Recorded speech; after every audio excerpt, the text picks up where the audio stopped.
Hello dear students, आज हम लोग बात करने वाले हैं चैप्टर एटम की। एटम और उसके एटॉमिक मॉडल्स, ये आपके क्लास 12 में तो एक पूरा चैप्टर है, जबकि क्लास 11 में स्ट्रक्चर ऑफ एटम में एक मेजर पोर्शन है एटम्स एंड एटॉमिक मॉडल्स। ये क्लास 9 में भी आपका इंट्रोडक्शन दिया है, कई बार आपने एटम और एटॉमिक मॉडल्स के बारे में पढ़ा था। जॉन डाल्टन ने ये तो बता दिया था कि एटम क्या होता है। Atom is the smallest particle that is present in the matter. Smallest building block of the matter is known as atom. It takes part in the chemical reaction and do not destroy its own identity. ये सारे जो features थे वो atom के हैं। क्या है? Matter का स्मॉलेस्ट बिल्डिंग ब्लॉक होता है और ये केमिकल रिएक्शन में पार्टिसिपेट करता है। केमिकल रिएक्शन में पार्टिसिपेट करने के बाद में भी ये अपनी आइडेंटिटी को डिस्ट्रॉय नहीं करता है, ऐसा जॉन डाल्टन ने बताया। लेकिन अब जॉन डाल्टन ने एटम के बारे में तो बता दिया, लेकिन एटम कैसा होता है, ऐसे में कई सारे मॉडल्स हैं और उन मॉडल्स में सबसे पहले कि एटम कैसा होता है इसके बारे में जो डिस्कशन करना था, उस डिस्कशन करने के लिए कई सारे मॉडल्स थे, जिसमें सबसे पहले जो मॉडल आया जिसका नाम है थॉमसन्स एटॉमिक मॉडल। ठीक है, जिसको कई जगह पर थॉमसन भी प्रोनाउंसिएट किया जाता है और थॉमसन भी प्रोनाउंसिएट किया जाता है। तो ये हमारा यहाँ पर थॉमसन्स एटॉमिक मॉडल है और इस थॉमसन्स एटॉमिक मॉडल में क्या था,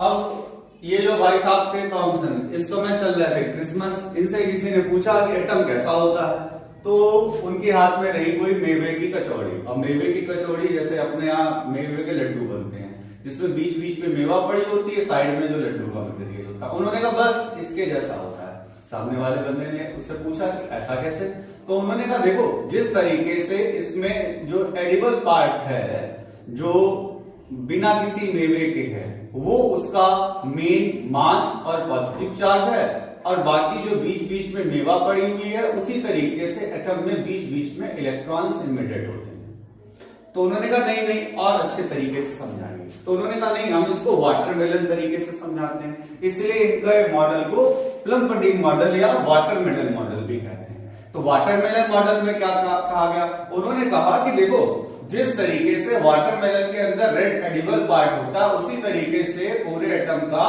मास और पॉजिटिव चार्ज डिस्ट्रीब्यूट होता है, और जिस तरीके से उस वाटरमेलन में बीच में इलेक्ट्रॉन्स होते हैं, उन ब्लैक सीड्स होते हैं, उसी तरीके से एटम के बीचों बीच में इलेक्ट्रॉन्स होते हैं। यानी कि सबसे पहले थॉमसन ने बता पाया कि एटम इलेक्ट्रिकली न्यूट्रल क्यों होता है।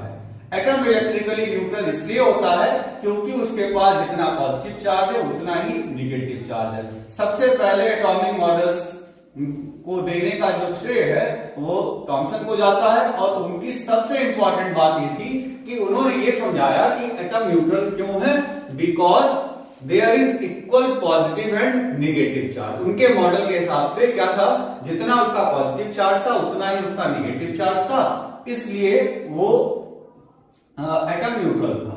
यानी कि एटम की जो न्यूट्रलिटी थी वो सबसे पहले थॉमसन ने बताई। आपके जानने के लिए सबसे इंपॉर्टेंट बात यही है, बाकी तो आप क्लास 9 से पढ़ ही रहे हैं इसको। उसके बाद में क्या हुआ, जे थॉमसन ने यह भी बताया कि whole positive charge and mass of the atom is uniformly distributed. जिस तरीके से आप देखते हैं तो एटम में क्या होता है कि एटम में उसका जो रेड एडिबल पार्ट होता है वो सब जगह पर इक्वली डिस्ट्रीब्यूट होता है, ऐसा जे थॉमसन ने बताया था। हालांकि जो कि बाद में गलत हो गया, क्योंकि एटम में उसका जो रेड एडिबल पार्ट था वो इक्वली डिस्ट्रीब्यूट था, जबकि एटम में उसका पूरा मास और पूरा पॉजिटिव चार्ज सब जगह पर फैला नहीं होता है। ये बाद में आगे पता चला। तो थॉमसन ने ये तो बता दिया कि एटम इलेक्ट्रिकली न्यूट्रल होता है, बाकी वो इलेक्ट्रॉनिक अरेंजमेंट के बारे में नहीं बता पाए, और उसके बाद में उसके मास के बारे में जो उनका प्रेडिक्शन था कि उसका मास यूनिफॉर्मली डिस्ट्रीब्यूट होता है, वो गलत था।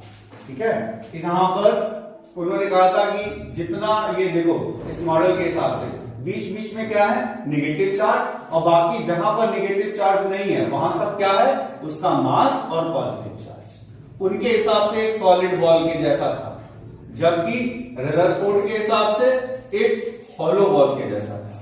तो यहां पर ये गलती कर गए। तो मेन चीज जो हमने आपको बताई थॉमसन में, आपको याद रखना कि पहला मॉडल था, दूसरा मॉडल, दूसरी चीज कि ये जो मॉडल था उसने सबसे पहले बताया कि वो इलेक्ट्रिकली न्यूट्रल होता है, क्योंकि उसके पास जितना पॉजिटिव चार्ज है उतना ही उसके पास नेगेटिव चार्ज है। और उनकी गलतियां क्या थी, उनकी गलतियां ये थी कि उन्होंने ये बताया अपने मॉडल में कि उसका पूरा मास और पूरा पॉजिटिव चार्ज यूनिफॉर्मली डिस्ट्रीब्यूटेड है, जो कि गलत है। इसके बाद रदरफोर्ड के दो स्टूडेंट थे जिनका नाम था गीगर एंड मैडसन।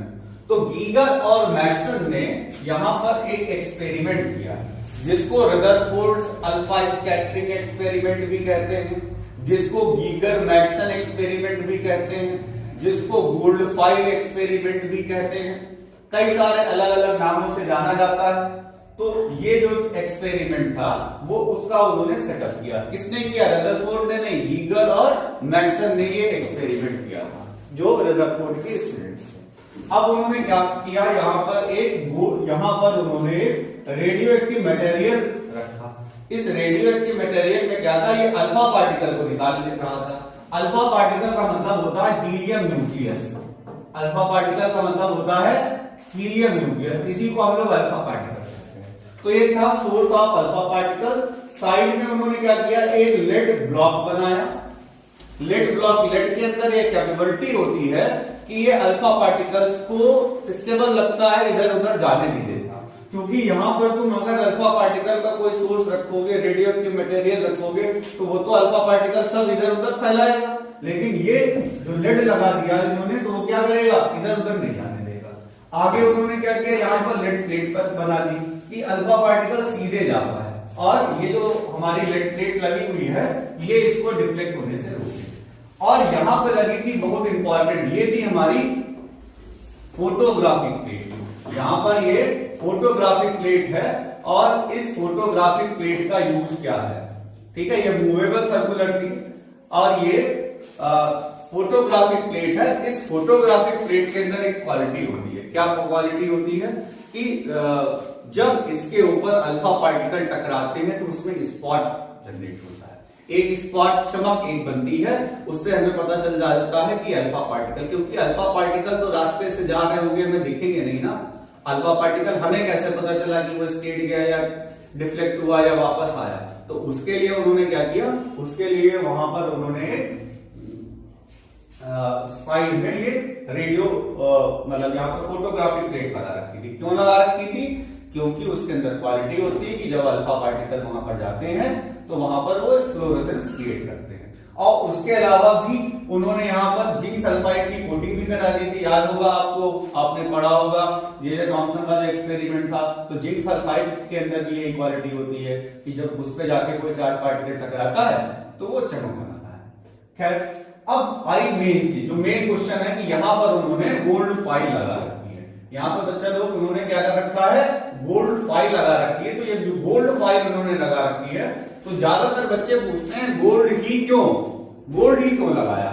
तो गोल्ड इसलिए लगाया क्योंकि गोल्ड हाईली मेलेबल होता है। सबसे ज्यादा मेलेबल अगर कोई मेटल है तो वो है गोल्ड। गोल्ड से पतला किसी भी मेटल को नहीं किया जा सकता। तुमने चांदी के वर्क की मिठाई खाई तो उसमें तुमने देखा होगा कि चांदी की जो लेयर होती है वो कितनी पतली होती है, पता भी नहीं चलती मिठाई के साथ। और सोने की जो वर्क लगी मिठाई हो, भाई हम जैसे गरीब लोग तो नहीं खाते हैं, आप लोगों ने खाई होगी, होती तो है, हाँ थोड़ी सी महंगी आती है। आप जब अच्छे मार्क्स लाए तो हमें शायद थोड़ी सी भिजवा दें। खैर मजाक से हटके कि जो मेलेबल है वो मतलब जो गोल्ड है वो सिल्वर से भी ज्यादा मेलेबल है, तो उसकी जो लेयर है वो सबसे पतली लेयर होती है। तो सबसे पतली लेयर का इंतजाम करने के लिए उन्होंने गोल्ड लगाया। फिर दूसरी भी क्वालिटी थी कि गोल्ड लगाएंगे तो गोल्ड ही रहेगा। मतलब अगर वो आयरन की लगाते, पता चला लगाया आयरन, धीरे धीरे वो ऑक्सीडाइज होके FeO2 या Fe2O3 बन गया या FeO बन गया, या दोनों ऑक्साइड बन गई, या फिर GO4 बन गया। लगाया उन्होंने एल्यूमिनियम, बन गया एल्यूमिनियम ऑक्साइड। इससे बचने के लिए उन्होंने गोल्ड फाइन लगाया। ठीक है, उसके अलावा एक और वहां पर उनका हो सकता है कि गोल्ड का जो एटॉमिक नंबर था वो काफी हाई था। ठीक है, इसकी वजह से उसका एटॉमिक साइज भी हाई रहा होगा, तो ज्यादातर उनका प्रेडिक्शन सही रहे कि एटॉमिक मॉडल के बारे में, तो एटम ज्यादा से ज्यादा बड़ा चाहिए था उनको। ठीक है, इसलिए भी वो गोल्ड लगाए होंगे। क्या आगे क्या हुआ, आगे एक्सपेरिमेंट स्टार्ट हुआ। एक्सपेरिमेंट स्टार्ट होने के बाद में क्या हुआ कि अब वो एक्सपेरिमेंट में देखते हैं, अब वो अपने इस एक्सपेरिमेंट, हाँ तो जैसे हम लोगों ने देखा यहां पर कि गीगर फर्सन के जो ऑब्जर्वेशंस थे, उन्होंने ऑब्जर्वेशंस अपने लिखे कि most of the alpha particles travel in straight line without any deflection. तो अल्फा पार्टिकल्स बिना किसी डिफ्लेक्शन के स्ट्रेट जा रहे थे, और कुछ अल्फा पार्टिकल ऐसे थे जो डिफ्लेक्ट हो रहे थे किसी एंगल से, और वेरी फ्यू, 1 of 8000।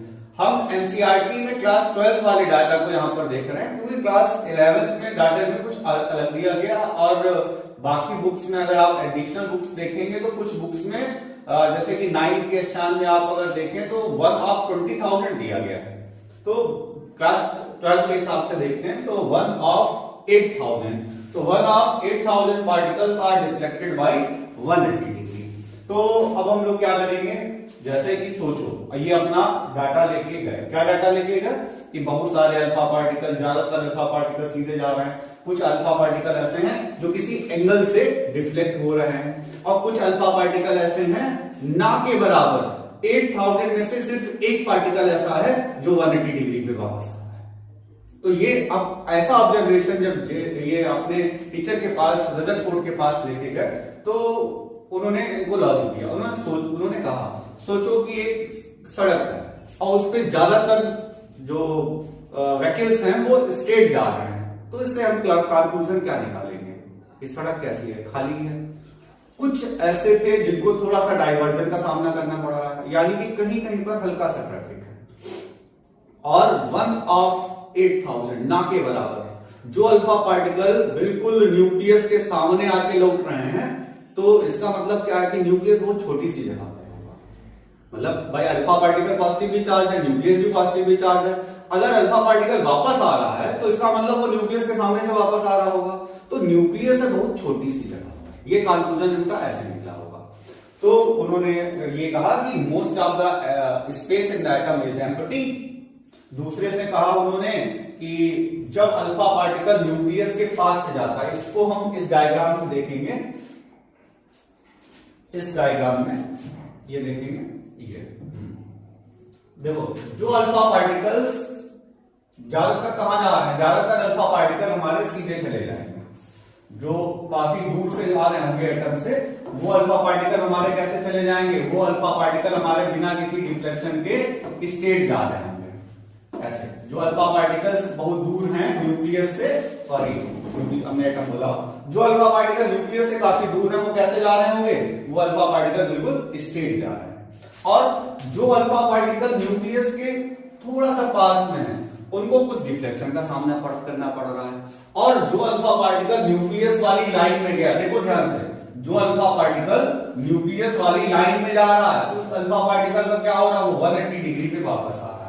तो 180 डिग्री पे जाने वाले अल्फा पार्टिकल बहुत कम है, यानी कि न्यूक्लियस की जगह भी बहुत कम है। ये उनका है, और उस जगह का नाम उन्होंने क्या, मतलब उस समय ये न्यूक्लियस वर्ड नहीं था, ये न्यूक्लियस वर्ड रदरफोर्ड नहीं था। उन्होंने कहा उस छोटी सी जगह पर जहां पर से न्यूक्लियस, जहां पर से अल्फा पार्टिकल हमारा वापस आ रहा है, उस छोटी सी जगह पर उसका पूरा मास और पूरा पॉजिटिव चार्ज कंसंट्रेट करता है। उस छोटी सी जगह को हम पॉजिटिव चार्ज, उस छोटी सी जगह को हम कहते हैं कि यहां पर उसका पूरा मास और पूरा पॉजिटिव चार्ज रख रहा है, इसलिए इस छोटी सी जगह को हम न्यूक्लियस कहेंगे। तो न्यूक्लियस वर्ड रदरफोर्ड ने दिया था। तो इस तरीके से हम लोगों ने इनका पढ़ा। एक्सपेरिमेंट में उन्होंने क्या क्या देखा, अब एक्सपेरिमेंट में उन्होंने कुछ चीजें और देखी। एक्सपेरिमेंट में था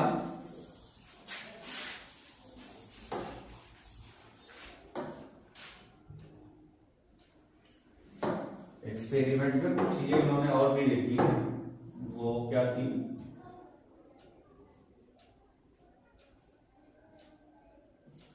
जो एंगल था हमारे अल्फा पार्टिकल्स का, जो एंगल था हमारे अल्फा पार्टिकल्स का और नंबर ऑफ अल्फा पार्टिकल्स का, तो उनके बीच में एक ग्राफ बनाया। एन थीटा मतलब number of particles deflecting by some angle, और ये एंगल, तो 180 डिग्री पे जाने वाले अल्फा पार्टिकल कैसे थे, बहुत कम, और बिना किसी डिफ्लेक्शन पे जाने वाले पार्टिकल कैसे थे, बहुत ज्यादा।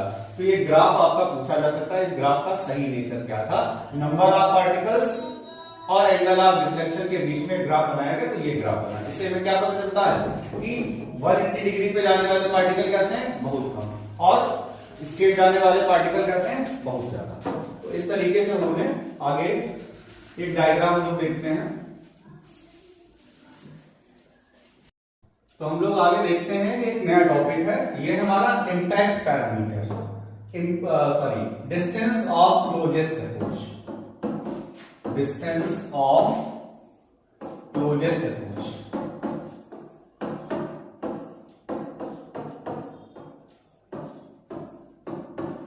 तो डिस्टेंस ऑफ क्लोजेस्ट अप्रोच क्या होती है कि जैसे अल्फा पार्टिकल है, अब अल्फा पार्टिकल बिल्कुल सीधे जा रहा था, अगर ये न्यूक्लियस की लाइन में जा रहा था, तो न्यूक्लियस की लाइन में जाते जाते एक पॉइंट ऐसा आया जब ये न्यूक्लियस के बहुत ज्यादा करीब पहुंच गया, न्यूक्लियस के इतने पास पहुंच गया कि इसकी पूरी काइनेटिक एनर्जी पोटेंशियल एनर्जी में कन्वर्ट हो गई, यानी कि ये स्टॉप हो गया और रिपल्शन की वजह से फिर ये वापस आ गया।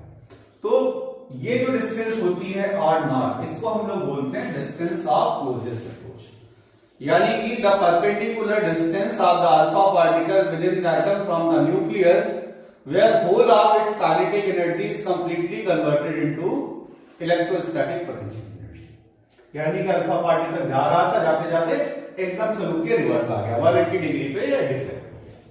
इस जो डिस्टेंस बची रही किसकी, अल्फा पार्टिकल की, किससे, न्यूक्लियस से, the minimum distance between alpha particle and nucleus where whole of the its kinetic energy is completely converted into its electrostatic potential energy is known as distance of closest approach। अब हम लोग इसका expression देखते हैं।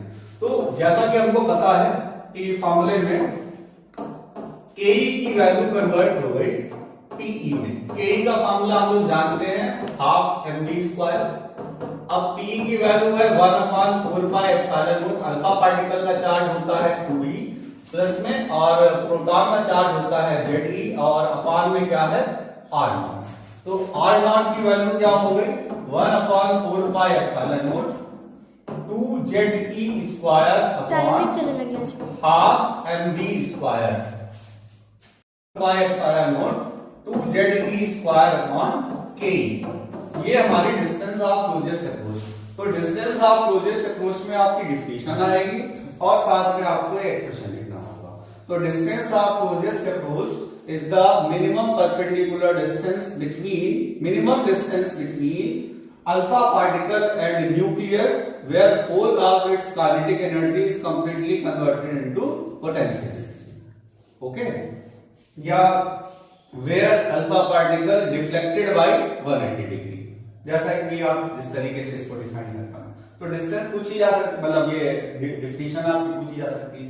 उसके अलावा वो alpha particle का काइनेटिक एनर्जी देके आपसे पूछ सकते हैं, या अल्फा पार्टिकल की वेलोसिटी देख से आपसे ये न्यूमेरिकल पूछ सकते हैं। उसके अलावा इससे कोई क्वेश्चन नहीं बनते हैं। अब हम लोग आगे देखते हैं इम्पैक्ट पैरामीटर। इसके लिए हम पिछले डायग्राम में जाएंगे, देखेंगे इम्पैक्ट पैरामीटर को।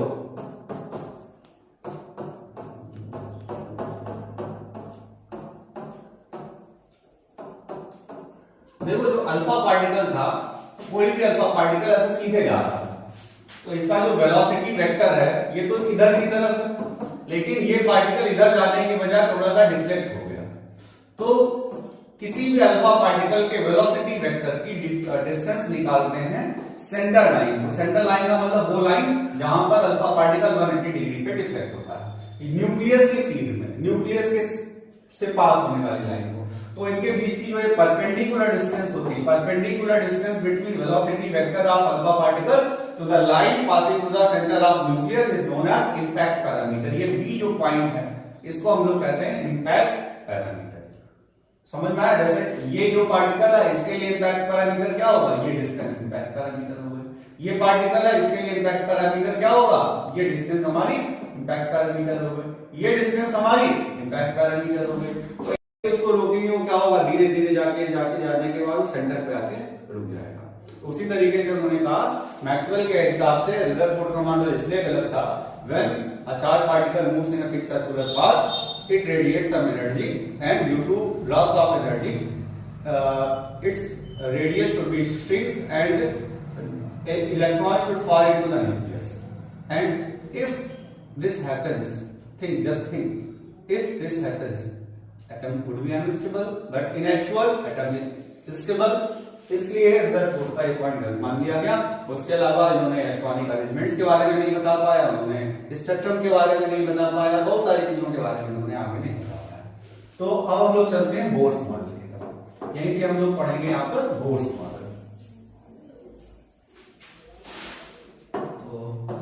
नील बोर्ड नाम के एक साइंटिस्ट थे, उन्होंने अपना मॉडल दिया। उनका जो मॉडल था वो उसका जो पहला पॉइंट था कि force between electron and nucleus is completely electrostatic that provides electron necessary centrifugal force to revolve around the nucleus.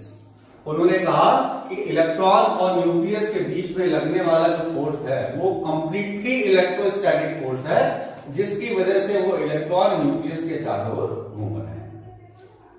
और जब घूम रहे हैं तो सर्कुलर ऑर्बिट में घूम रहे हैं। तब ये आप लोगों के माइंड में आएगा तो रदरफोर्ड ने भी तो यही बात कही थी, इन्होंने ऐसा स्पेशल काम क्या कहा, इन्होंने कहा कि ये जो अपने ऑर्बिट में घूमते हैं इनको हम लोग ग्राउंड स्टेट या स्टेशनरी स्टेट बोलते हैं। इन ऑर्बिट्स का नाम है स्टेशनरी स्टेट्स। स्टेशनरी स्टेट्स क्यों है, क्योंकि इलेक्ट्रॉन को उसमें घूमने के लिए ना किसी एनर्जी की जरूरत पड़ती है, ना ये एनर्जी देता है और ना वो एनर्जी लेता है। जैसे रदरफोर्ड के हिसाब से क्या था, इलेक्ट्रॉन ऑर्बिट में घूमेगा और घूमेगा और जबकि इलेक्ट्रॉन वहां पर जंप करेगा, लेकिन हायर एनर्जी स्टेट में जाने के बाद इलेक्ट्रॉन को अपनी औकात वापस में याद आ जाएगी और इलेक्ट्रॉन क्या होगा, घूम फिर के फिर से अपनी ऑर्बिट में वापस आ जाएगा।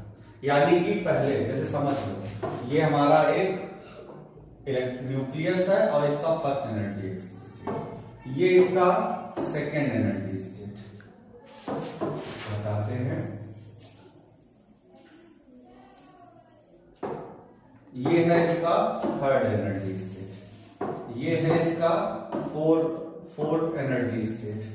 ठीक है, अब क्या हुआ, इलेक्ट्रॉन मान लो यहां पर घूम रहा है, इलेक्ट्रॉन कहीं यहां कहीं पर एक इलेक्ट्रॉन है, ये इलेक्ट्रॉन है हमारा यहां कहीं पर घूम रहा है। अब क्या हुआ, आउट सोर्स से इसको एनर्जी दी जा रही है। अब ये एनर्जी कितनी है इस बात, ये तो सोर्स पे डिपेंड करेगा। अब जितनी एनर्जी मिलेगी उस एनर्जी के हिसाब से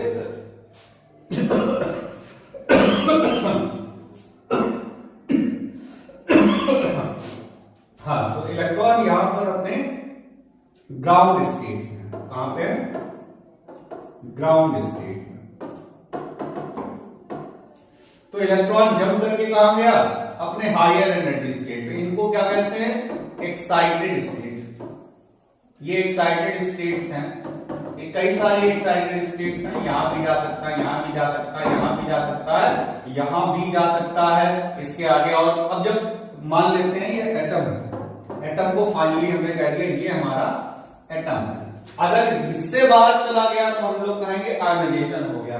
जब तक इसके अंदर है तब तक हम लोग कहेंगे एक्साइटेड हो गया, लेकिन एक्साइटेशन के बाद में 10⁻⁶ सेकेंड के बाद में इलेक्ट्रॉन को अपनी औकात, अपना घर याद आएगा और इलेक्ट्रॉन कहां, अपने फिर से उसी ऑर्बिट में वापस आ जाएगा। कि जो रदरफोर्ड ने अपनी कैलकुलेशंस के बेसिस पे कहा कि अगर इलेक्ट्रॉन किसी ऑर्बिट में घूमता है, सपोज करो ये उसकी पहली ऑर्बिट है, तो पहली ऑर्बिट में घूमने पर जो उसकी वेवलेंथ जनरेट होगी, ये इस तरीके से वो वेव की फॉर्म में चलता है, तो ये इस तरीके से ये वेव की फॉर्म में चलेगा। तो उन्होंने कहा कि जो सर्कमफरेंस होगी इलेक्ट्रॉन की वो वेवलेंथ का इंटीग्रल मल्टीपल होगी, यानी कि circumference is integral multiple of wavelength, यानी कि अगर हमारे पास पहले ऑर्बिट में इलेक्ट्रॉन है तो इलेक्ट्रॉन के मूवमेंट की जो सर्कमफरेंस होगी वो कितनी होगी 1 लैम्डा, अगर दूसरे में होगी तो कितनी होगी 2 लैम्डा, अगर तीसरे में होगी तो कितनी होगी 3 लैम्डा, अगर nth में होगी तो कितनी होगी n लैम्डा। अच्छा, सर्कमफरेंस का फार्मूला होता है 2 पाई r, और डी ब्रॉगली के हिसाब से लैम्डा की वैल्यू क्या होती है h/mv। तो अगर हम लोग इसको ट्रांसपोजिशन करके देखें तो कितना हो जाएगा mvr इक्वल्स टू nh/2 ये आपके 2 नंबर का क्वेश्चन आता है कि derive most second postulate from de Broglie concept. तो डी ब्रॉगली हाइपोथेसिस के हिसाब से क्या था, उन्होंने ये कहा कि इलेक्ट्रॉन जब किसी ऑर्बिट में घूमता है तो वेव नेचर शो करता है, और जब वो वेव नेचर शो करेगा तो इलेक्ट्रॉन जो किसी पर्टिकुलर ऑर्बिट में होगा तो उसकी सर्कमफरेंस उस ऑर्बिट की इंटीग्रल मल्टीपल होगी, यानी कि पहले ऑर्बिट में है तो 1 लैम्डा, दूसरे में 2 लैम्डा, तीसरे में 3 लैम्डा, चौथे में 4 लैम्डा, nth में n लैम्डा। तो उन्होंने रखा c की वैल्यू n लैम्डा, अब सर्कमफरेंस 2 पाई r होती है, लैम्डा की वैल्यू h/mv होती है, ट्रांसपोजिशन कर लिया तो कितना आ गया l equals to mvr equals to nh/2 तो इससे उन्होंने ये बताया कि only those electrons are permitted to revolve in a particular energy लेते हैं, लेकिन अगर आउटपुट से एनर्जी मिलती है तो वो एक्साइटेड स्टेट में थोड़ी देर के लिए जाते हैं और अपने स्टेट में जब वापस आते हैं तो एनर्जी रेडिएट करते हैं, बची हुई एनर्जी, उस एनर्जी को हम लोग इलेक्ट्रोमैग्नेटिक रेडिएशन के फॉर्म में, इंफ्रारेड की फॉर्म में, अल्ट्रावायलेट की फॉर्म में या विजिबल स्पेक्ट्रम की फॉर्म में देखते हैं। ठीक है, अब हम लोग यहाँ पर बोर हाइपोथेसिस से कुछ कॉन्सेप्ट्स पढ़ते हैं, इनका पूरे डेरिवेशंस हैं, अच्छे से देखिएगा क्योंकि यहाँ से आपका न्यूमेरिकल आना 100% तय है। जो भी होगा आप यहाँ से आएगा, इससे पहले का आपने देखा था तो वहां पर आपका इम्पैक्ट पैरामीटर और distance of closest approach important थी, बाकी रदरफोर्ड का मॉडल आप 11 से पढ़ रहे हैं, 9 से पढ़ रहे हैं। अब जो बताने जा रहे हैं ये आपने 11 में भी देखा होगा, बट अब यहाँ पर आना उसका तय है।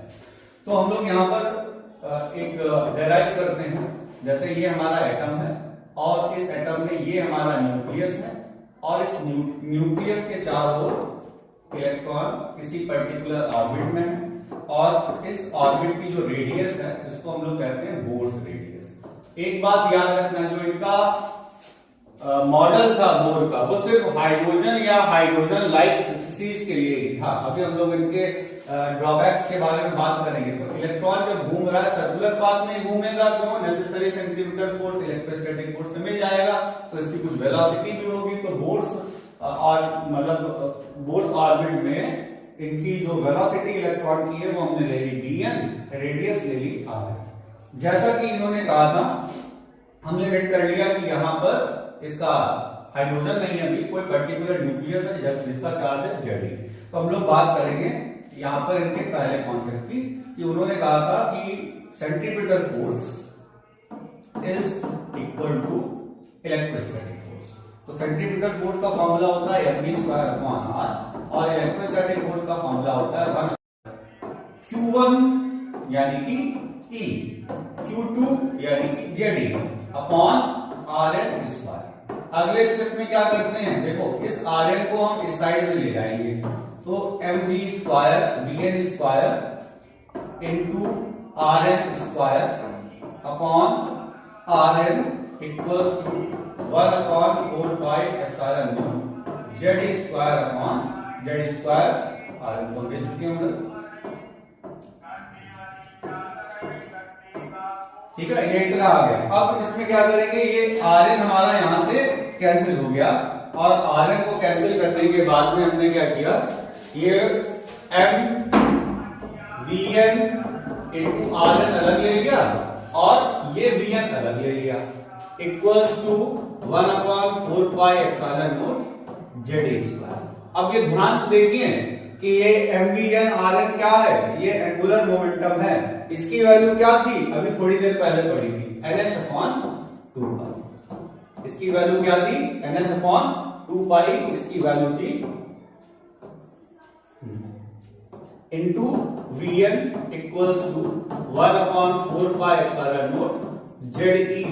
तो Vn कितना होना चाहिए, 1/4πε0 ZE² और ये NH/2π इधर ले लो, यानी NH पहुंच गया यहां पर, 2π पहुंच गया। अब यहां पर जब सॉल्व करेंगे तो सॉल्व करने से में देखेंगे कि क्या क्या कैंसिल हो रहा है। कैंसिल होने वाली चीजों को देखेंगे और बात करेंगे। तो ये पाई 2π से ये 4π कैंसिल हुआ तो यहां पर 2 आ गया, तो यानी कि हमारे पास Vn की वैल्यू आ गई है, वेलोसिटी ऑफ इलेक्ट्रॉन आ गया है। Vn equals to ZE² upon 2h/0 और ये n उधर ले गए, यानी कि हम लोग ये ZB यहां से हटा देते हैं, तो हमारे पास आ गया E² 2h/0h into Z upon n। तो ये वेलोसिटी ऑफ इलेक्ट्रॉन आ गई। तो वेलोसिटी ऑफ इलेक्ट्रॉन के बारे में जब हम लोगों ने बात करी तो ये हमारा वेलोसिटी ऑफ इलेक्ट्रॉन आ रहा है, velocity of electron in nth orbit का ये एक्सप्रेशन आ रहा है। अब बच्चों अगर हम लोग यहाँ पर E की वैल्यू को पुटअप करें कितनी होती है, सब लोग जानते हैं E इक्वल्स होता है 1.6 × 10⁻⁹ कूलम। H कितना होता है, Planck constant 6.626 into 10⁻34 joule second. उसके बाद में यहाँ पर ε0 की वैल्यू कितनी होती है, 8.85 × 10⁻12 न्यूटन मीटर स्क्वायर पर कूलम स्क्वायर। इसको जब लोग सॉल्व करेंगे तो ε0 1.45 था, ε0 की वैल्यू होनी चाहिए तुम्हारी कूलम स्क्वायर इंटू पर न्यूटन पर मीटर स्क्वायर। ठीक है, यूनिट थोड़ी सी गड़बड़ हो रही थी, इसकी करेक्ट कर देते हैं।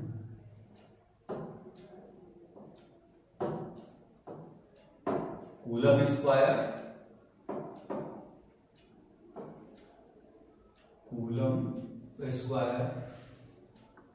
और यहां पर मीटर स्क्वायर पर मीटर। ठीक है, ये इसकी एप्सिलॉन की वैल्यू, इन सारी वैल्यूज को जब पुटअप किया तो Vn की वैल्यू बच्चों आई 2.18 × 10⁻6 Z upon n electron metre पर सेकंड, ये इसकी वैल्यू आई।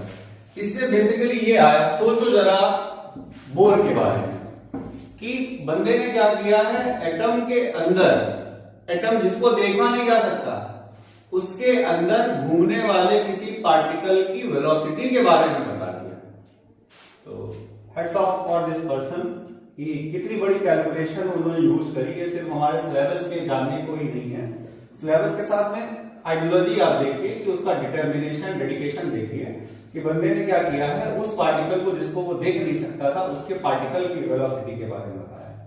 तो जब हमने इसको सॉल्व किया तो इससे ये पता चला कि जो वेलोसिटी है वो नंबर ऑफ ऑर्बिट के इनवर्सली प्रोपोर्शनल है, यानी कि जैसे जैसे ऑर्बिट बढ़ती चली जाएगी इलेक्ट्रॉन की वेलोसिटी कम होती चली जाएगी।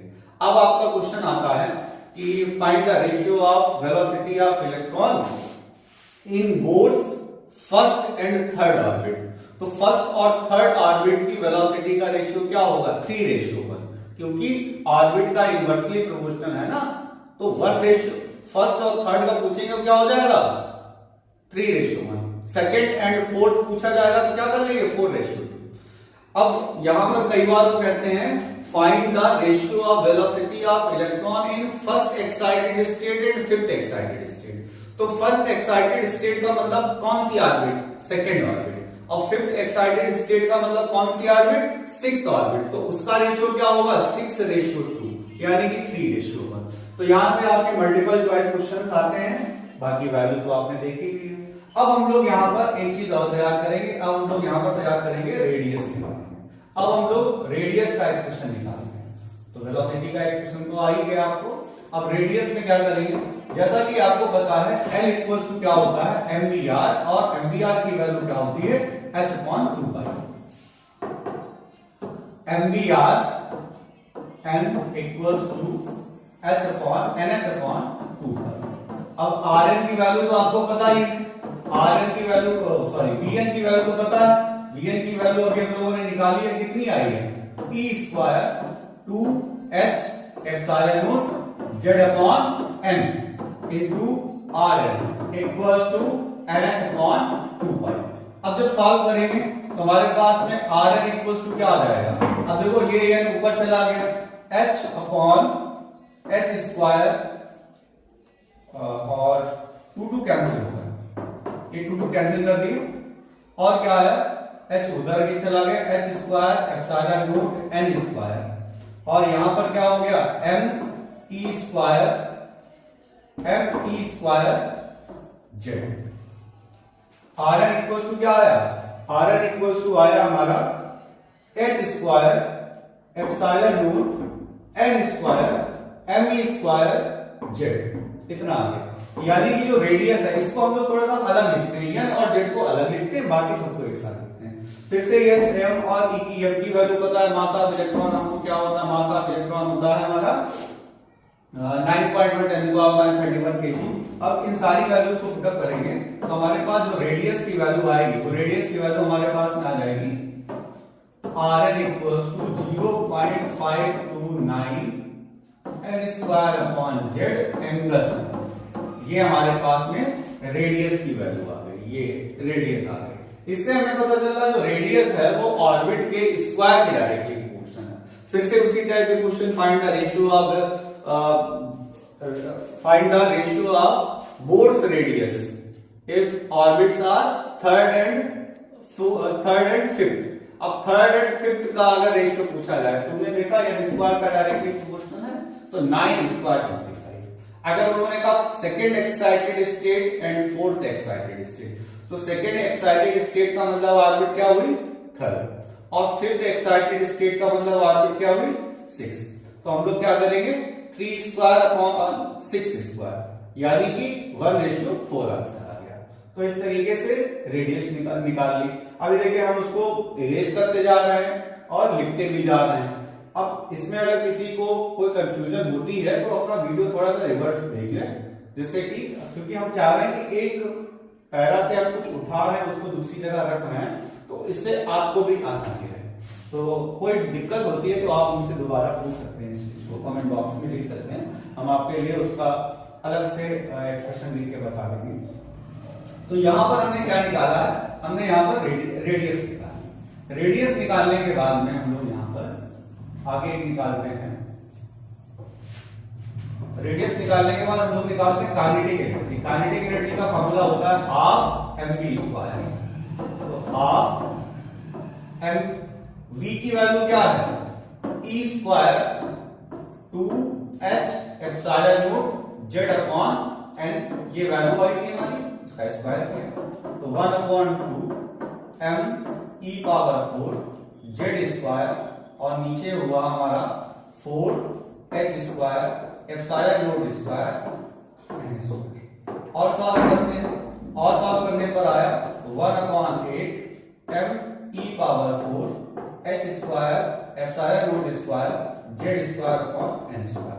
यानी कि काइनेटिक एनर्जी जो है वो भी n स्क्वायर के क्या हुआ? Inversely proportional. जैसे जैसे दूर बढ़ता जा रहा है वैसे वैसे इसकी काइनेटिक एनर्जी कम होती जा रही है। तो काइनेटिक एनर्जी हमारी आई, वो काइनेटिक एनर्जी में क्या हुआ? हमारे पास जो काइनेटिक एनर्जी आ रही है, अब सारी वैल्यूज को पुटअप करेंगे तो हमारा यहां पर सॉल्व करने पर आ जाएगा 13.6 z square upon n square electron volt. जब बोर्स हाइड्रोजन एटम के लिए कहेंगे तो z की वैल्यू 1 हो जाएगी, और वो ऑर्बिट के बारे में जैसे कहेंगे फर्स्ट ऑर्बिट है तो 13.6, सेकेंड ऑर्बिट है तो 4, हम लोग 4 से डिवाइड कर देंगे, थर्ड ऑर्बिट होगी 9 से डिवाइड कर देंगे, फोर्थ ऑर्बिट होगी 16 से डिवाइड कर देंगे। तो इस तरीके से हम लोग करते चले जाएंगे। अब हम लोगों ने काइनेटिक एनर्जी के बाद में निकाला पोटेंशियल एनर्जी। तो पोटेंशियल एनर्जी का फॉर्मूला क्या होता है? पोटेंशियल एनर्जी होती है 1/4 पाई एप्सिलॉन नॉट Q1। अब Q1 की वैल्यू हमारे पास में कितनी है? माइनस का ही। अब Q2 की वैल्यू क्या है? Z अपॉन Rn, ये वैल्यूज आई। अब इन वैल्यूज को जब सॉल्व करेंगे, आपको Rn की वैल्यू पता है, Rn की वैल्यू को पुटअप करना, तो सॉल्व करने पर तुम्हारा आंसर माइनस का 1/4 रखे। ये आपके लिए क्वेश्चन है, आप यहाँ पर वैल्यू रख के देखिएगा। Rn की वैल्यू इसी एक्सप्रेशन में आ चुकी है। इस एक्सप्रेशन में रखने के बाद में जब इसको आप सॉल्व करेंगे तो हमारे पास में आ जाएगा माइनस का 1/4 me square h square epsilon naught square z square upon m square. ध्यान से देखना, जो पोटेंशियल एनर्जी होगी वो -2ke के बराबर में आ जाएगी। पोटेंशियल एनर्जी किसके बराबर में आई? -2ke। तो जो टोटल एनर्जी आएगी, टोटल एनर्जी हमारी वो कितनी आनी चाहिए? P प्लस के, और P की वैल्यू क्या है? -2ke। तो सॉल्व करने पर कितना आ गया? -ke। तो टोटल एनर्जी किसके बराबर में है? -ke के बराबर में। इससे एक बात और पता चलती है बच्चों, कभी भी काइनेटिक एनर्जी की वैल्यू क्या निगेटिव हो सकती है? नहीं। क्यों? क्योंकि देखो काइनेटिक एनर्जी का फार्मूला होता है 12 mv स्क्वायर, m तो कभी निगेटिव हो नहीं सकता, और v स्क्वायर की वैल्यू भी निगेटिव नहीं हो सकती। तो इससे पता चल रहा है कि काइनेटिक एनर्जी निगेटिव हो नहीं सकती, यानी काइनेटिक एनर्जी है पॉजिटिव, और उसके आगे लगा है माइनस का साइन, यानी कि टोटल एनर्जी हमेशा कैसी है? निगेटिव। यानी कि जो इलेक्ट्रॉन है उसकी टोटल एनर्जी जब वो एटम के अंदर है तो उसकी टोटल एनर्जी निगेटिव है। यानी कि सिस्टम कैसा? बाउंड सिस्टम है, यानी कि इलेक्ट्रॉन को घूमने के लिए किसी आउटफोर्स की एनर्जी की जरूरत नहीं है। यहां पर पूछा था what is the significance of this energy, जो टोटल एनर्जी ऑफ इलेक्ट्रॉन होता है, इसको अगर हम लोग यहां पर रखें तो वही फॉर्मूला आ जाएगा -13.6 z square upon n square electron volt. यही फॉर्मूला आ जाएगा हमारी एनर्जी का। तो ये जो फॉर्मूला आया है माइनस का आया है, पूछा जाता है इसमें नेगेटिव का सिग्निफिकेंस क्या है? तो system is bound, bounded system. Bounded system का मतलब क्या हुआ कि इलेक्ट्रॉन यहां पर अपने आप घूम रहा है, उसको घुमाने के लिए किसी आउटफोर्स की एनर्जी की जरूरत नहीं है। ठीक है, यही उस इलेक्ट्रॉन की बाइंडिंग एनर्जी कही जाती है। यानी कि अगर इसके बराबर एनर्जी हम इसको दे देंगे तो इलेक्ट्रॉन अपनी उस एनर्जी लेवल को छोड़ देगा, अगर उससे ज्यादा देंगे तो कहीं और चला जाएगा। अब समझ में आ गया? अच्छा, तो यहां पर बोर्ड ने अपनी इन कैलकुलेशंस में क्या क्या बताया? बोर्ड ने अपनी कैलकुलेशन में रेडियस को कैलकुलेट किया, वेलोसिटी को कैलकुलेट किया, काइनेटिक एनर्जी को कैलकुलेट किया और पोटेंशियल एनर्जी को कैलकुलेट किया। हम लोग यहां पर एक और कैलकुलेशन करते हैं, हम लोग कैलकुलेशन करते हैं टाइम पीरियड की। तो टाइम पीरियड का फॉर्मूला क्या है? जब टाइम पीरियड हम लोग यहां पर कैलकुलेट करेंगे, t इक्वल्स उसकी वैल्यू होती है 2πrn अपॉन vn। ठीक है, 2πrn अपॉन vn। तो ये rn का एक्सप्रेशन आप रखिएगा, vn का एक्सप्रेशन रखिएगा, टाइम पीरियड आ जाएगा। ठीक है, तो टाइम पीरियड भी हम लोग यहां से कैलकुलेट कर लेंगे। अब इसके बाद में क्या हुआ, क्योंकि एक्सप्रेशन फॉर्म मेन थे आपके वेलोसिटी और रेडियस के, वो हमने आपको कैलकुलेट कर दिए।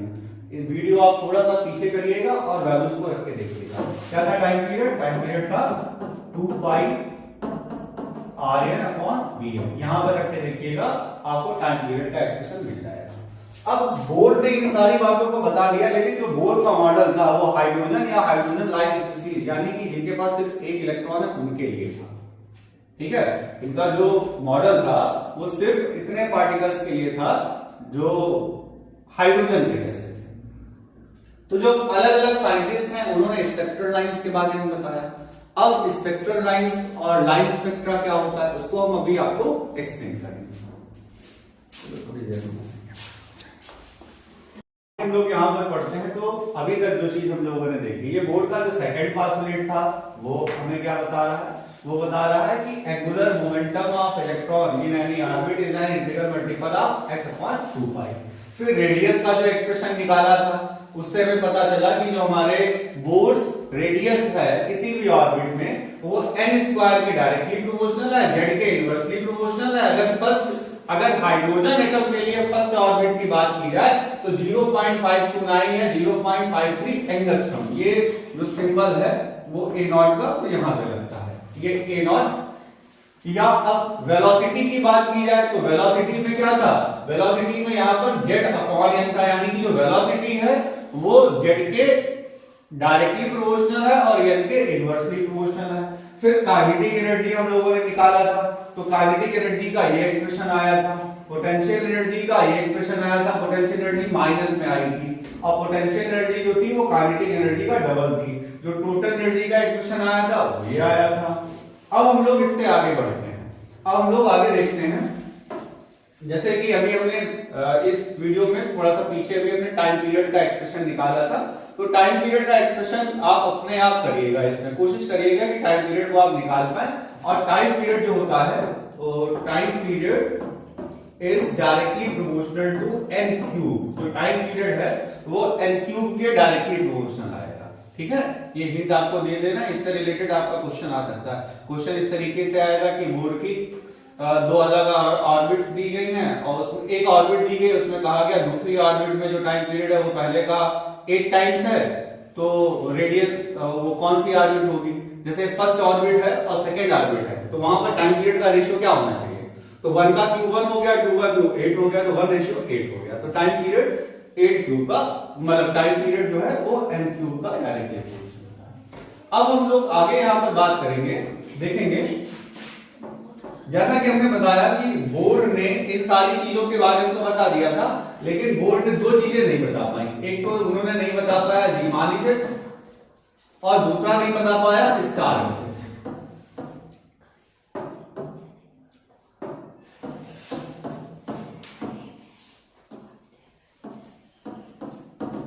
इनको समझने से पहले हम एक वर्ड समझते हैं, स्पेक्ट्रम। स्पेक्ट्रम का मतलब होता है combination of different lines having different wavelength. अलग अलग वेवलेंथ फ्रीक्वेंसी वाली लाइंस को जब एक साथ अरेंज करते हैं तो इसको हम स्पेक्ट्रम कहते हैं। क्लास 10th में आपने देखा होगा व्हाइट लाइट को जब पास कराते थे प्रिज्म से, तो वो 7 कलर के एक बैंड बनता था, उस बैंड को हम स्पेक्ट्रम कहते थे। लेकिन अगर आपको याद हो कि उन 7 कलर्स में violet, indigo, blue, orange, yellow, red के बीच में कहीं पर भी कोई गैप नहीं था, तो वो जो स्पेक्ट्रम था वो था कॉन्टिन्यूअस स्पेक्ट्रम। लेकिन जो एटॉमिक स्पेक्ट्रा है यहां पर हमको मिलता है डिसकंटिन्यूअस स्पेक्ट्रम, यानी कि यहां पर भी उसी तरीके से लाइंस मिलती हैं। अगर भाई वो कलर होंगे तो विजुअल स्पेक्ट्रम होगा, अगर कलर नहीं होंगे तो वहां पर हमें लाइंस मिलेगी अलग अलग, जैसे बारकोड में लाइंस होती हैं, इस तरीके से हमें डिफरेंट वेवलेंथ, डिफरेंट फ्रीक्वेंसी वाली लाइंस मिलेगी। अब उनके बैंड को हम लोग कहेंगे स्पेक्ट्रम। और ये स्पेक्ट्रम कैसा है? यहां पर लाइंस के बीच में गैप है, तो हम लोग क्या कहेंगे? Discontinuous spectrum. ये डिसकंटिन्यूअस स्पेक्ट्रम क्यों हुआ? Because of excitation of electron. हमने जैसा कि अभी पीछे आपको वीडियो में बताया है कि इलेक्ट्रॉन को किसी आउटसोर्स से एनर्जी मिली तो अपने ग्राउंड स्टेट को छोड़ के ये हायर एनर्जी स्टेट में गया, और हायर एनर्जी स्टेट में जाने के बाद में 10⁻⁻⁶ सेकंड के बाद में उसको अपनी औकात याद आ गई कि बाद में उसको घर पे ही आना है, तो वापस में वो घर पे आया, अपनी खुद की स्टेट में आया, अपनी ग्राउंड स्टेट में आया। तो ग्राउंड स्टेट में आने पर बची हुई एनर्जी को उसने इलेक्ट्रोमैग्नेटिक रेडिएशन की फॉर्म में दिखाया, जो कि अल्ट्रावायलेट हो सकती है, इंफ्रारेड हो सकती है और विजिबल हो सकती है। तो जो फर्स्ट ऑर्बिट होगा वहां पर क्या होगा? अगर जैसे कोई भी इलेक्ट्रॉन अगर ट्रांजिशन हो गए, फर्स्ट से ट्रांजिशन भी है, तो वहां पर जो करस्पॉन्डिंग सीरीज होती है उसका नाम होता है लाइनर। अगर सेकंड में होती है तो हम लोग उसमें कहते हैं बाल्मर। तो ये जो है बोर नहीं बता पाए थे। और थर्ड में अगर होती है तो इसको ढूंढा था पास्कल ने।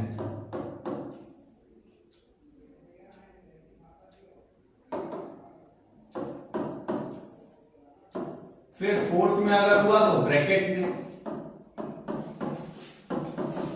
5 में छोड़ा अगर तो पीफर्ड ने,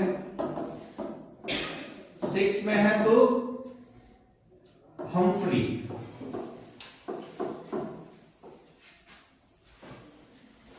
अब यहां पर आपको लगेगा सर ने फिर जीमान इफेक्ट और स्टार इफेक्ट क्यों लिखा? क्योंकि अभी हमने बताया यहां पर जो स्पेक्ट्रम मिलता है हमको, ये जो स्पेक्ट्रम होता है ये अलग अलग लाइंस की, ये इस तरीके की वेवलेंथ की, जैसे इसका ये इस तरीके से ये लाइंस अलग अलग फ्रीक्वेंसी वेवलेंथ की यहां पर लाइंस टाइप में मिलती हैं, ये इस तरीके से।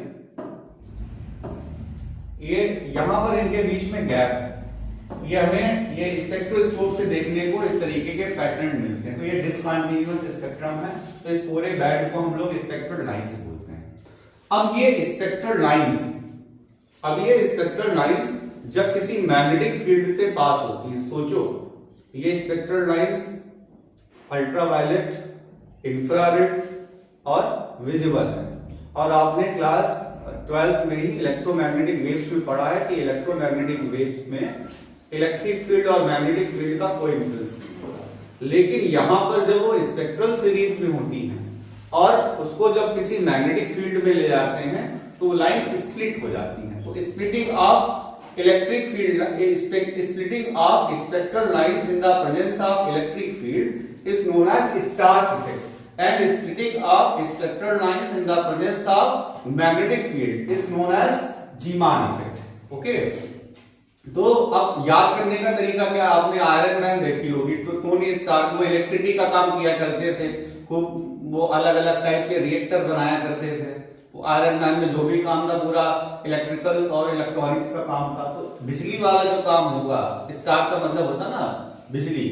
तो अब अगर इलेक्ट्रिक फील्ड की प्रेजेंस में स्प्लिटिंग हो रही तो स्टार्क इफेक्ट होगा। तो स्टार्क इफेक्ट का मतलब क्या होगा, the splitting of spectral lines in the presence of electric field is known as Stark effect, and the splitting of spectral lines in the presence of magnetic field, Zeeman में हमारा Zeeman effect. ठीक है, और ये spectrum कैसा है, discontinuous spectrum है, क्योंकि इनके लाइंस के बीच में गैप है। आपने क्लास 10th में जब स्पेक्ट्रम देखा तो उसमें वायलेट, इंडिगो, ब्लू, ग्रीन के बीच में गैप नहीं था। यहाँ पर अलग अलग कलर्स के बीच में क्या होगा, गैप होगा। Okay, clear. अब हम लोग चलते हैं, जैसे हमने कहा जो हमारा ट्रांजिशन है वो लाइनिंग से हो सकता है, मतलब अगर फर्स्ट से हुआ तो हम लोग कहेंगे, या हम लोग कहेंगे जैसे फर्स्ट में था, अगर घूम फिर के इलेक्ट्रॉन वापस फर्स्ट में आया तो लाइनिंग सीरीज में आया, अगर दूसरे में आया तो बाल्मर में आया, तीसरे में है तो पास्चन, चौथे में ब्रैकेट, पांचवे में पीफन और छठे में हम्फ्री सीरीज। अभी हमने यहाँ पर जो एनर्जी का फॉर्मूला देखा था, तो एनर्जी के फॉर्मूले में क्या था, एनर्जी इक्वल्स टू क्या था, अभी इस एक्सप्रेशन से हम लोग देखेंगे। इस एक्सप्रेशन में जो टोटल एनर्जी आई थी वो क्या थी, m e to the power 4 8 epsilon not h square. लिखेंगे m e square z square e power 4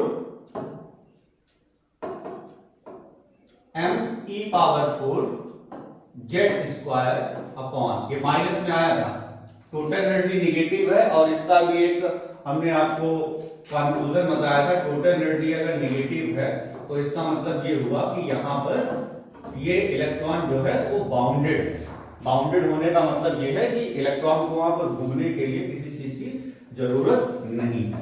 और फिर 8 epsilon naught square h square, 8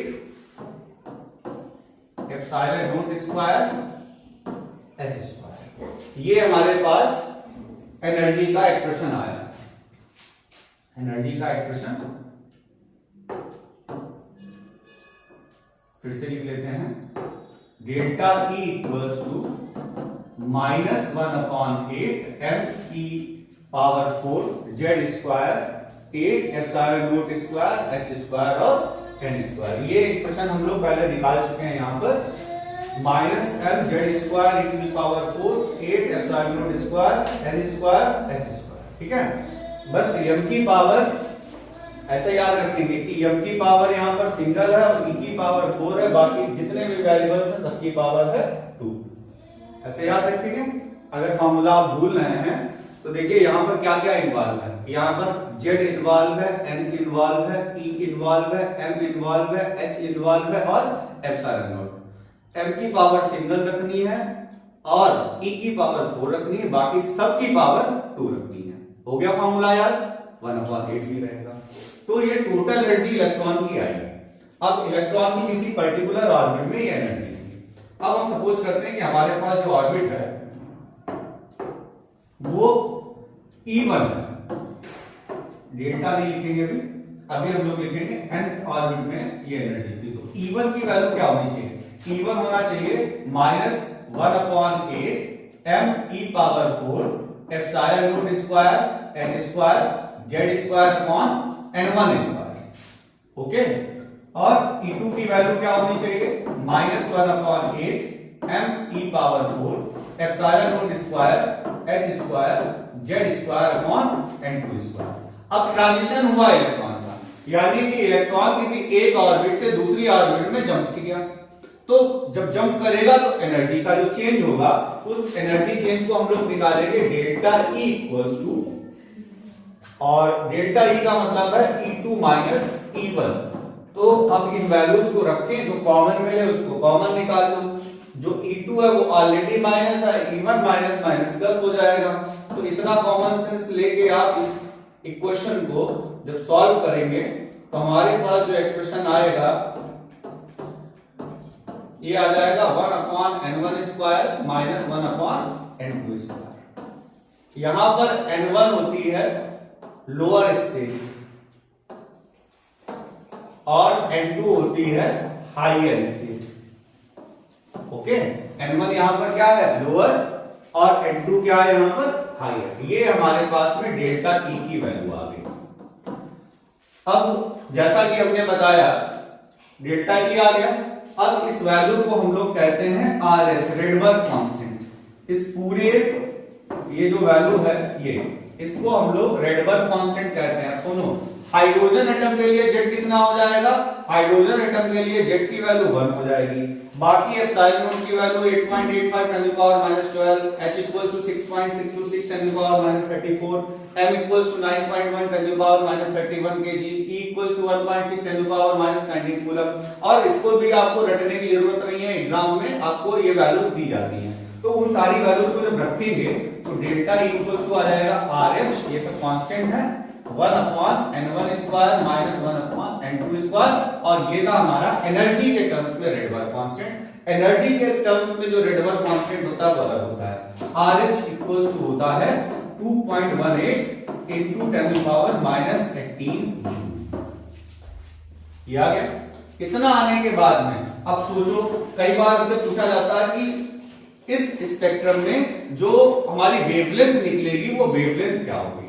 तो जब वेवलेंथ को यहां पर कैलकुलेट करेंगे तो हमें डेल्टा E की जगह पर क्या लिखना पड़ेगा, डेल्टा E इक्वल्स लिखना पड़ेगा hc upon lambda. Delta E क्या है, hc upon lambda equals to RH 1/n1 square minus 1/n2 square, और तो 1 लैम्डा हम लोग वेव नंबर भी कहते हैं, RH upon hc 1/n1 square minus 1/n2 square.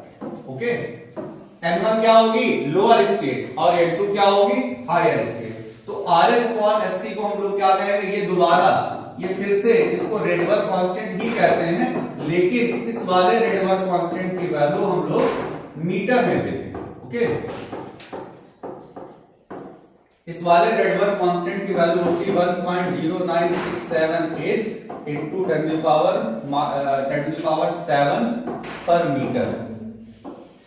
1.09678 इस वाले RH की वैल्यू, यानी कि जब वेवलेंथ का एक्सप्रेशन आपसे पूछा जाएगा तो 1.09678 10 to the power 7 पर मीटर होगा। जब एनर्जी के टर्म्स में पूछा जाएगा तो वैल्यू ये होगी। अब ये जो आपके सामने एक्सप्रेशंस लिखे हैं ये बहुत इंपॉर्टेंट है, यहां से आपके लिए एग्जाम में आना है। कुछ फैक्ट्स हम लोग यहां पर से देखेंगे। जैसा कि अभी थोड़ी देर पहले हमने आपको बताया था, आप लाइंस याद करेंगे। लाइंस पीछे लिखी हुई है, लाइंस क्या लिखी हुई है कि अगर लोअर स्टेट हमारी n1 इक्वल्स टू 1 है तो उसके करस्पॉन्डिंग जो सीरीज होगी उसका नाम होगा लाइन। अगर n1 की वैल्यू अगर 2 है तो हम लोग वहां पर कहेंगे, क्या कहेंगे, बालवन। अगर 3 होगी तो पास्चर कहेंगे, 4 होगी तो ब्रैकेट कहेंगे, 5 होगी तो पीफंड, और 6 होगी तो पीफंड सीरीज हो गई। तो इस तरीके से हमने यहाँ पर n1 की वैल्यू फिक्स हो गई। अगर साइंटिस्ट का नाम दिया गया, स्पेक्ट्रल लाइन दी गई, तो n1 की वैल्यू वहां पर फिक्स हो गई। ओके, n1 की वैल्यू यहाँ पर फिक्स है अगर यहाँ पर उन साइंटिस्ट का नाम दिया गया है। अब वो कहते हैं कि लोएस्ट वेवलेंथ, अगर उन्होंने क्वेश्चन में कह दिया लोएस्ट वेवलेंथ,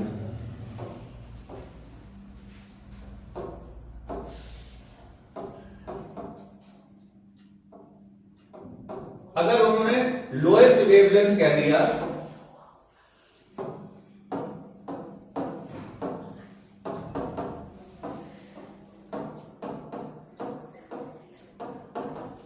इस लोएस्ट वेवलेंथ की वजह से हमारे पास ये तो हमारी वैल्यूज किसकी हैं, ये n1 की वैल्यूज हैं सारी, और लोएस्ट वेवलेंथ के लिए क्या करते हैं, n2 इक्वल्स टू इनफाइनाइट रख देते हैं।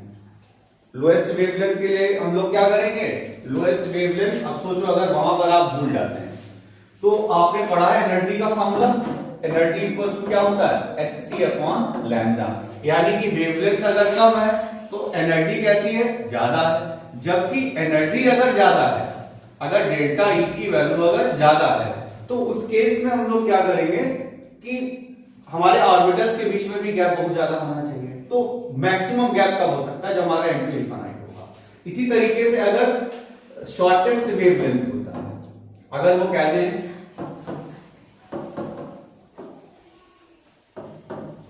शॉर्टेस्ट वेवलेंथ, तो n2 की वैल्यू हो जाती है n1 प्लस 1।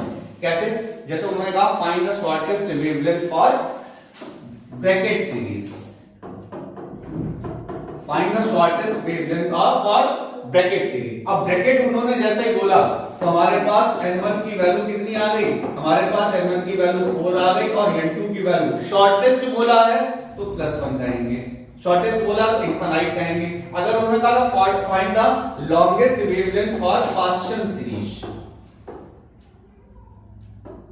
तो n1 की वैल्यू क्या हो गई, पास्चन है, n1 की वैल्यू क्या है 3, और उन्होंने क्या क्या कहा, उन्होंने कहा लॉन्गेस्ट वेवलेंथ, तो n2 की वैल्यू क्या हो जाएगी +1।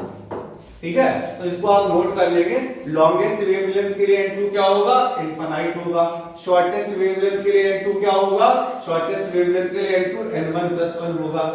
ठीक है, अगर आपको पेपर में वहां पर ध्यान ना रहे, एग्जाम में वहां पर आपको ध्यान ना रहे, कंफ्यूजन हो जाए इनफाइनाइट या +1 में, तो आप इस फैक्ट को याद रखें। देखें वेवलेंथ और एनर्जी में क्या रिलेशन, इनवर्सली जब आपसे कहा जाए शॉर्टेस्ट वेवलेंथ यानी कि एनर्जी में गैप ज्यादा होना चाहिए, यानी कि n2 हो जाएगा इनफाइनाइट। जब आपसे कहा लॉन्गेस्ट वेवलेंथ तो एनर्जी गैप कैसा होना चाहिए, मिनिमम। कैसा हो सकता है, जब नेक्स्ट वन होगा। इसी तरीके से आपसे किसी पर्टिकुलर सीरीज के लिए हाइड्रोजन अल्फा, हाइड्रोजन बीटा या हाइड्रोजन गामा लाइन पूछी जाए, तो किसी भी सीरीज के लिए हाइड्रोजन अल्फा लाइंस के लिए क्या करते हैं, +1, यहां +2 और यहां पर +3।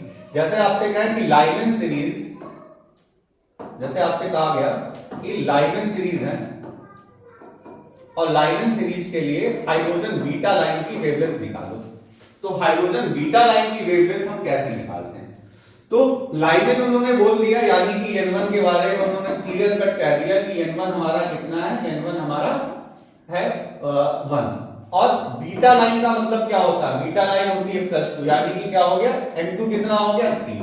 अब अगर आपको n2 और n1 पता है तो आपको बस फार्मूले हमने लिख रखे हैं, वेवलेंथ के लिए आपको ये फार्मूला लगाना है, एनर्जी के लिए ये फार्मूला लगाना है। एनर्जी ट्रांजिशन पूछी जाए हाइड्रोजन बीटा लाइन में फॉर लाइमेन सीरीज, आप n1 की जगह क्या रखेंगे 1, और हाइड्रोजन बीटा लाइन कही गई तो n2 की वैल्यू क्या रखेंगे 3। अगर एनर्जी ट्रांजिशन कहा गया तो डेल्टा ये रखना है, RH की वैल्यू ये रखनी। अगर आपको उसी में वेवलेंथ का क्वेश्चन पूछ दिया जाए तो 1/λ इक्वल्स टू ये फार्मूला हो जाएगा, n1 की वैल्यू लाइमेन की वजह से कितनी हो जाएगी 1, और हाइड्रोजन अल्फा कहा जाएगा तो +1 कर दोगे, बीटा कहा जाएगा +2 कर दोगे, गामा कहा जाएगा +3 कर देंगे। तो इस तरीके से हम लोग n2 की वैल्यू को पुट अप कर देंगे। ठीक है, n1 और n2 की वैल्यू आ गई, RH की वैल्यूज आ गई, RH की दो वैल्यूज हैं, एनर्जी की टर्म्स में अलग है और एनर्जी की टर्म्स में अलग है, और उसके वेवलेंथ के टर्म्स में अलग है, तो दो वैल्यूज हम लोग यहाँ पर निकाल लेते हैं। ठीक है, कोई प्रॉब्लम हो तो अपनी इस प्रॉब्लम को यहाँ पर शेयर कर सकते हैं, लेकिन क्वेश्चन यहाँ पर 100% आना है। आपको आगे एक चीज दिखाते हैं, इसका नाम है energy level diagram.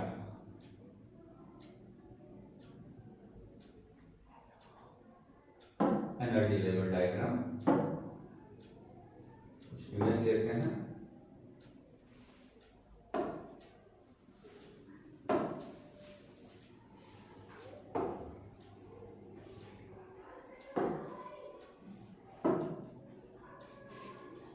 Energy level diagram, और ये इमेज यहाँ पर से लेते हैं, फिर हम यहाँ पर से आपको क्वेश्चंस कुछ बताएंगे कि वो क्वेश्चंस किस टाइप से बनेंगे। क्रैक करने में थोड़ी सी प्रॉब्लम आती है।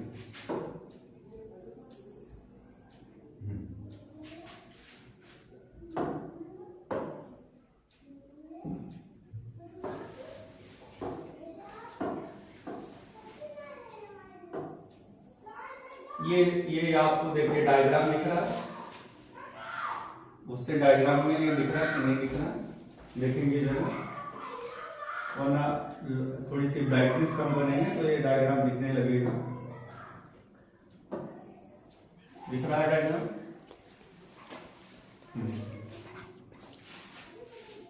डायग्राम में ये दिख रहा है। हाँ, अब देखो क्वेश्चन तुम्हारा यहां से क्वेश्चन पूछा जाता है। अब देखो n1 इक्वल टू 1 पर एनर्जी कितनी होती है माइनस का, यहां पर एनर्जी होती है 13.6, माइनस का 13.6 इलेक्ट्रॉन वोल्ट। अब n1 इक्वल टू 2 पे जब एनर्जी निकालनी है तो क्या करेंगे, इसमें 4 से डिवाइड कर देंगे क्योंकि n स्क्वायर के इनवर्स है।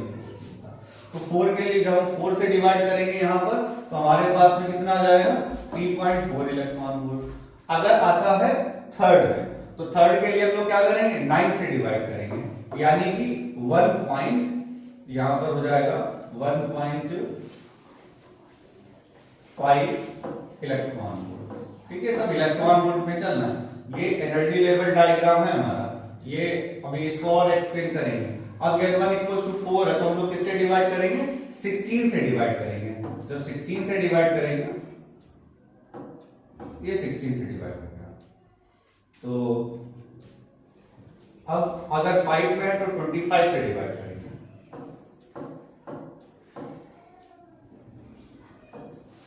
ये इस तरीके से आगे चलते चले जाएंगे। अब पेपर में आपका क्वेश्चन ये पूछा जाता है, ये कहा जाता है कि जैसे इन सीरीज में कोई लाइन दे दी गई ABCD करके नाम रख दिए गए, जैसे इस लाइन का नाम उन्होंने यहाँ पर रख दिया सपोज करो A, इस लाइन का नाम उन्होंने दे दिया B, यहाँ C दे दिया, इसका नाम D दे दिया, ऐसे वो अपने क्वेश्चन में ABCD करके लाइन दे दी। अब उन्होंने लैम्डा इक्वल्स टू क्वेश्चन में कह दिया कि हमारा जो लैम्डा है वो है 5000 एंगस्ट्रॉम। ठीक है, यानी कि लैम्डा है 5 × 10⁻⁷ मीटर। ठीक है, अब अगर यहां पर से हम लोग एनर्जी निकालें तो डेल्टा E इक्वल्स टू हो जाएगा hc/लैम्डा, यानी कि 6.626 × 10⁻34 और c यानी कि 3 × 10⁸ और लैम्डा हो जाएगा 5 × 10⁻⁷। तो सॉल्व करने पर हमारे पास आंसर आ जाएगा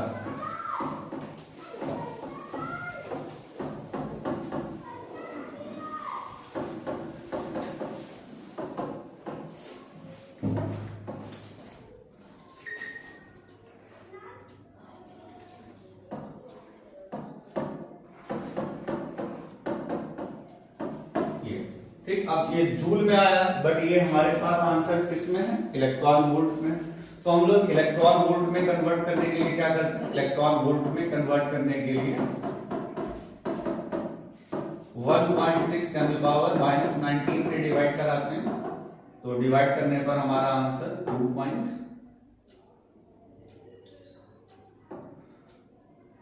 2.4 इलेक्ट्रॉन वोल्ट के अप्रॉक्सीमेट आएगा।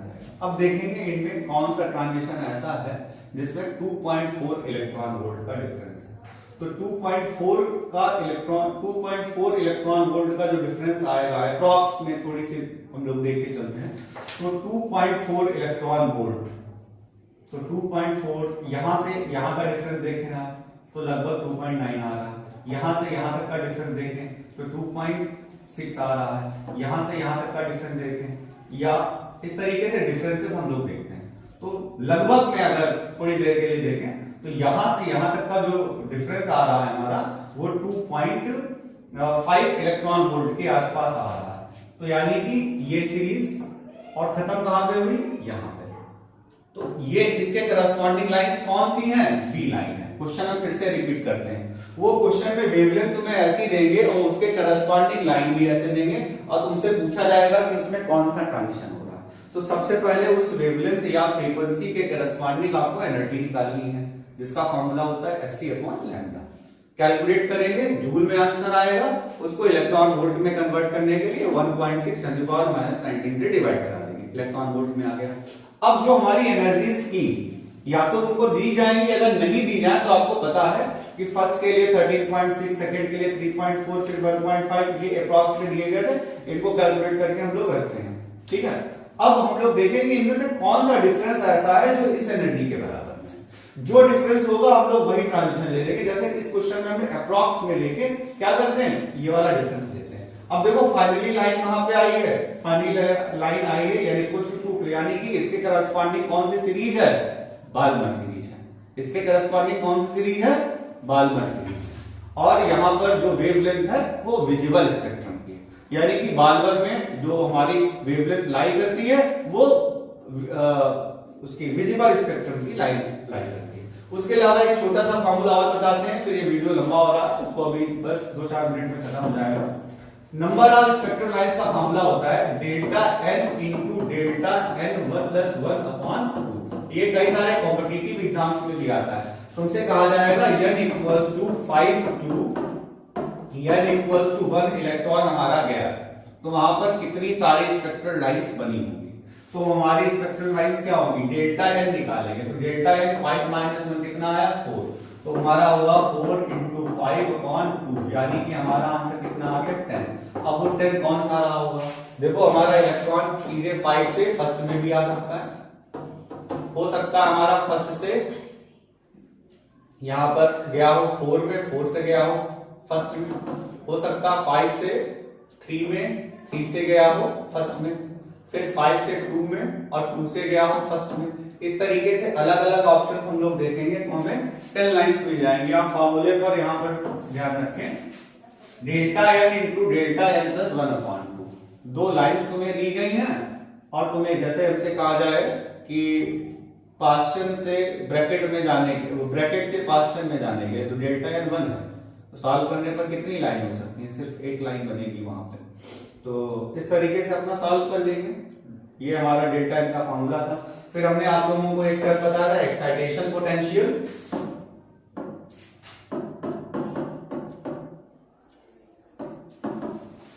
और दूसरा बताया था आयोनाइजेशन पोटेंशियल। तो एक्साइटेशन पोटेंशियल और आयोनाइजेशन पोटेंशियल में क्या डिफरेंस है, हमने बताया था आयोनाइजेशन पोटेंशियल में था the potential difference required to the electron to knock out from the atom is known as its ionization potential, and potential difference required to excite electron to jump from one energy level to another energy level is known as excitation potential। ठीक है, तो यहां से अब बहुत कम आता है। Main questions आपके क्या थे, मेन क्वेश्चन जो अभी हमने पीछे देखा है ये एनर्जी लेवल डायग्राम से रिलेटेड आपका क्वेश्चन आ सकता है। क्या ही आएगा इसमें वो हमने बता दिया, ऐसे करके आपका एक क्वेश्चन आएगा और यहाँ पर आपको क्या कर लेना, एनर्जीज लिख लेनी है, वेवलेंथ दी जाएगी, हमें यहाँ पर एनर्जी निकाल लेनी है, डिफरेंस देखना है, लाइन पहचान लेनी है, उसके करस्पॉन्डिंग पता कर लेंगे कि बाल्मर है क्वेश्चन है। या दूसरा हमसे क्या पूछा जा सकता है, दूसरा ये इस टाइप के क्वेश्चन हमारे आ सकते हैं। दूसरे क्वेश्चन है हमारे ये वाले, यहाँ से क्वेश्चन हो सकते हैं कि हमको उन्होंने साइंटिस्ट का नाम दे दिया है और साइंटिस्ट का नाम देने के बाद शॉर्टेस्ट या लॉन्गेस्ट वेवलेंथ या hydrogen alpha, hydrogen beta, hydrogen gamma lines, इनकी वेवलेंथ पूछी गई है।